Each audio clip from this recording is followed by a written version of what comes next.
मजदूरों से गद्दारी नहीं चलेगी, नहीं चलेगी, नहीं चलेगी। मजदूरों से गद्दारी नहीं चलेगी, नहीं चलेगी। हम जीतेंगे। कल भी मजदूर विरोधी हारे थे, आज मजदूर विरोधी हारेंगे। कल भी ये मजदूर विरोधी हारे थे। चलेगी। मजदूरों से गद्दारी नहीं चलेगी, नहीं चलेगी, नहीं चलेगी। मजदूरों से गद्दारी नहीं चलेगी, नहीं चलेगी। हम जीतेंगे। कल भी मजदूर विरोधी हारे थे, आज मजदूर विरोधी हारेंगे।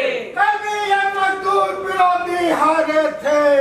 मजदूरों के हितों की रक्षा के लिए विभिन्न श्रमिक कानूनों को पास किया है और इस जो ये मजदूर भवन है इसमें ऐसे अधिकारियों को पर्याप्त शक्तियों के साथ नियुक्त किया गया है कि अगर मजदूरों की कोई समस्या हो तो ये उनका समाधान निकलवाएं। पिछले 6 महीने से हम लोगों ने ये पाया कि हम एक बहुत छोटा सा मुद्दा लेकर मजदूर का यहाँ पर आते हैं और ये अधिकारी मैनेजमेंट से मिली भगत करके उसको एक बहुत बड़े मुद्दे में परिवर्तित करते हैं। कुछ उदाहरण हम आपको दे रहे हैं।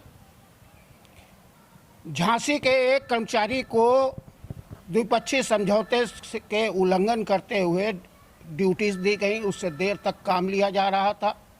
उसकी शिकायत को लेकर हम इस कार्यालय में आए और 2 महीने जब मुकदमा उसका चला था उसको सस्पेंड किया गया। 6 महीने तक वो सस्पेंड रहा।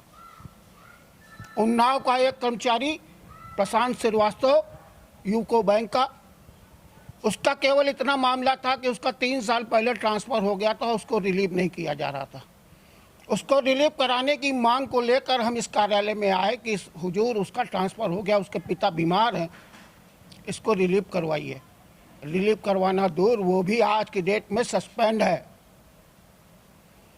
एक लगभग 20 साल की बैंक कर्मी उन्नाव के सुदूर बिल्कुल कोने में खेतों के पास नियुक्त की गई थी।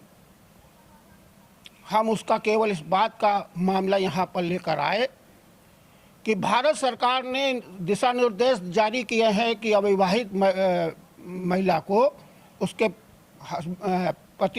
पिता और माता जी के पास उसको पोस्ट किया जाएगा और विवाहित महिला को पति के पास पोस्ट किया जाएगा। ये ऐसी सरकार का दिशा निर्देश है, इसको पालन करवाइए।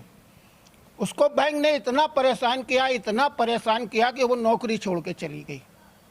इस तरीके के कितने ही मामले हैं।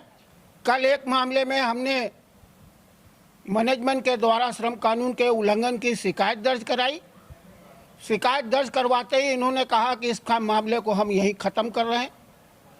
आज हमारे नेता का बिना किसी वजह से वेतन काटा गया। मजदूरों की लड़ाई लड़ते हुए उसने जो काम किया उसके लिए वेतन काटा गया, उसके लिए हम यहाँ पर आए। इन्होंने आज उस केस को क्लोज किया। तो ये ऐसा प्रतीत होता है कि ये जो मजदूर भवन है ये एक मैनेजमेंट भवन में परिवर्तित हो गया है।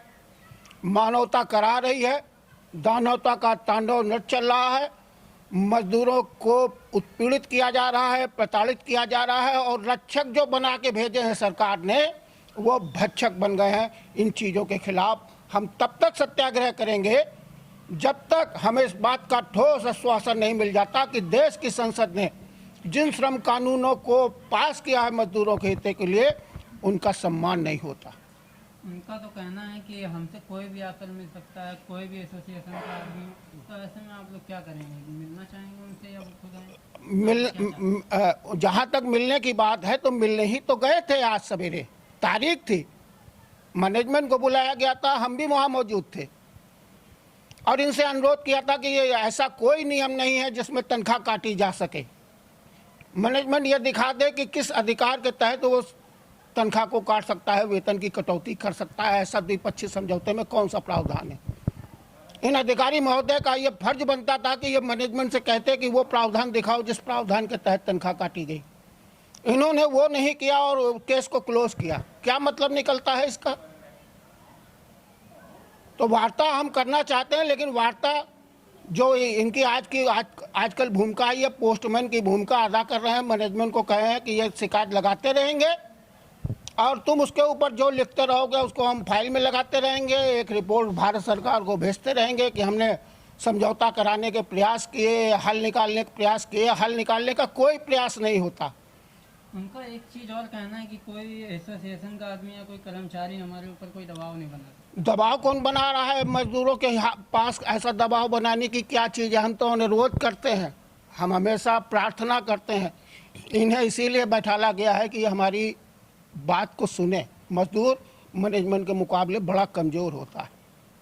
मैनेजमेंट के पास तो उसका अपना लॉ डिपार्टमेंट है, पर्सनल डिपार्टमेंट है, जनता का पैसा है, बड़े से बड़ा वकील खड़ा कर सकता है। मजदूर के पास क्या है? हम तो अनुरोध करने ही आते हैं, ये हमारे लिए तो बैठा ले गए हैं। इसका नाम मजदूर भवन है, इसको इन्होंने मैनेजमेंट भवन में परिवर्तित कर दिया।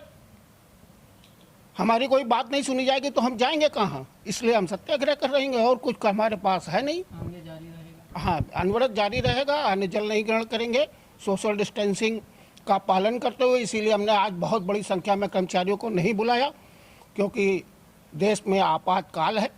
हम समझते हैं कि सोशल डिस्टेंसिंग को बनाए रखना चाहिए। कोरोना में जो सावधानियां बरती जानी चाहिए, उन सावधानियों को बरतते हुए हम अपना यह सत्याग्रह जारी रखेंगे।